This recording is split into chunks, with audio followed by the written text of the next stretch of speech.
All right, more on wiring, I'm afraid. Finally got the harness through here into the boot. Now do note it comes in around here. It doesn't come around this side. And that's the reason is it has to get to the fuel pump, which are these wires here, and then obviously to the rear light. And there's a panel goes on here, so it would be no good if it was there, because for one thing, you'd have to run the cable down there. Hang on a second, let me put the light on there. You'd have to run the cable in behind this bracket, and obviously the odds are you'd put the screw straight through something. So do note that's where it goes. I guess you could. Yeah, I don't know if there's a way to fix it there.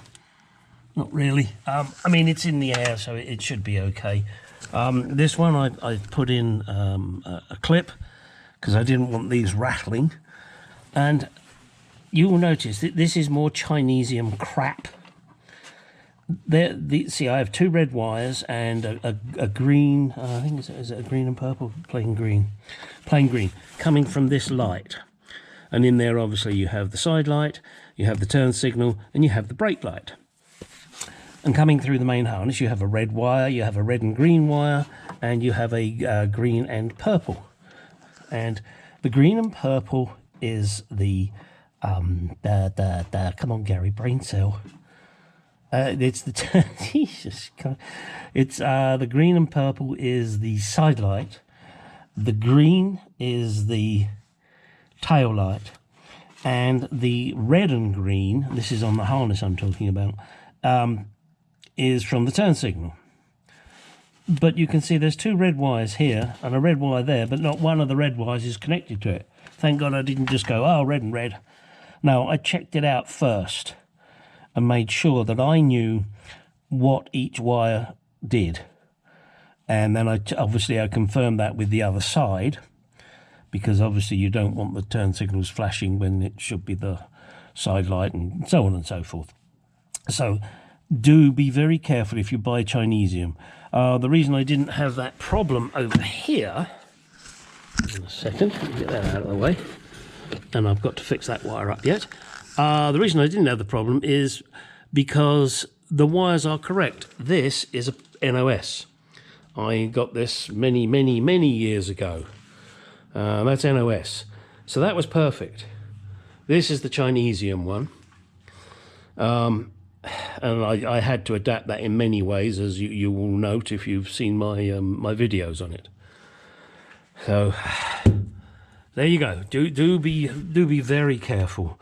Do be very careful. Yes, I know I've do that voice before. But yes, do be very careful when you're doing this. Make sure you test each wire so you know what it does. And how did I know the difference between the brake light and the side light? The side light is dimmer, the brake lights are bright. Okay, and also I tested these up here to make sure that my reversing light worked, my number plate light works, and my boot light works. Checked all of those out. And if you want to know, yes, you can do it with a battery if you have a spare battery. I do, but it's in the car now. I use this. That is a great little piece of kit. You have to buy a couple of adapters to go with it to do that, but it's well worth it. And I can't remember how much it was exactly, but I think it was around 80 or 90 bucks.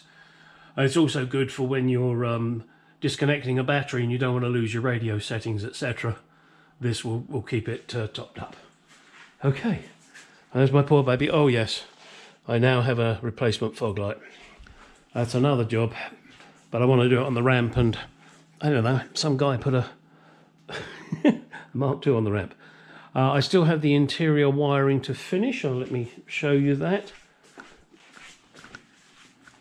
As you're well aware. Okay, oh, and I did glue the wire here. Got to tidy it up a bit because it got a bit messy. And I've still yet to glue that piece of piping down there. And that is just to protect it. And the seat goes up against this, so you won't ever see this. And the other thing that's not yet done is I've got to connect these, got to run this up inside, goes through there, through the hole down there and up, and then we connect onto here. And this one goes to here, which is the door courtesy switch. Oh, and anybody knows, this is a red and green wire. I have one the other side. As far as I was aware, that was for the handbrake switch. So I don't know why I've got one this side. Do you? Did they just make the harness simple that way so that whether it was a left-hand drive or right-hand drive didn't make any difference? No, that can't be true. Because of the main harness over there. I do have a lot of cables to deal with over there. Yes. I guess that'll be one of my next little tasks, because I do want to try and finish the wiring so that I can connect it. But as I mentioned previously, I've got to get the vent working, the outside vent. I mean, I've got all the pieces. I just got to bolt it up and put the gasket in, etc. Gaskets, I believe there are 2 gaskets on that one, maybe even 3. But I've got to do that before I can put the center dash in, because otherwise it's just going to be an absolute pain in the ass.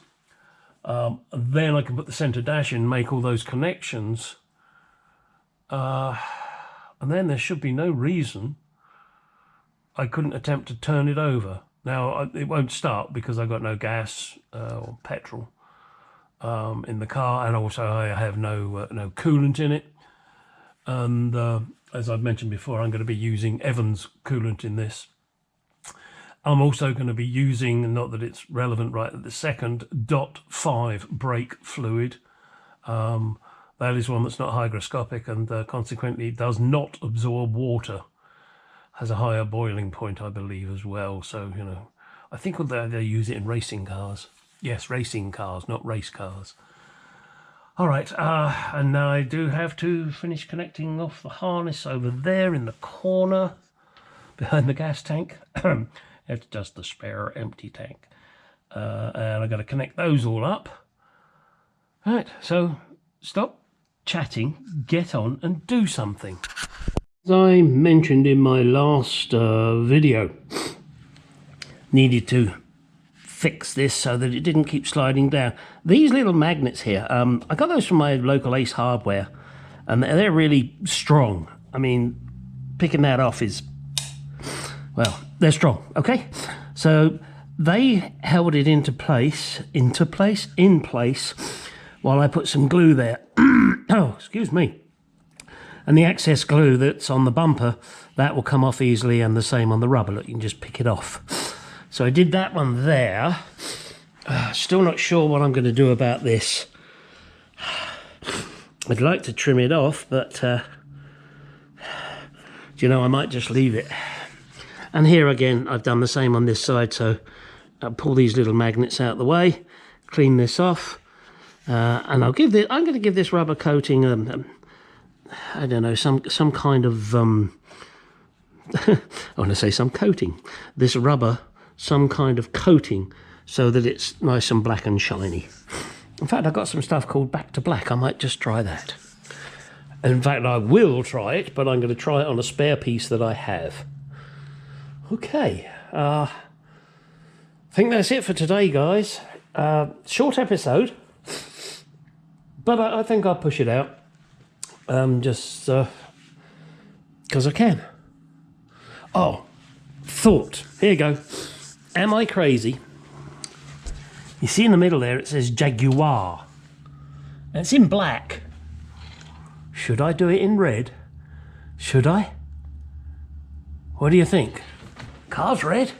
You think that'd look good in red? Just a thought. Now in the garage. Go do some shit.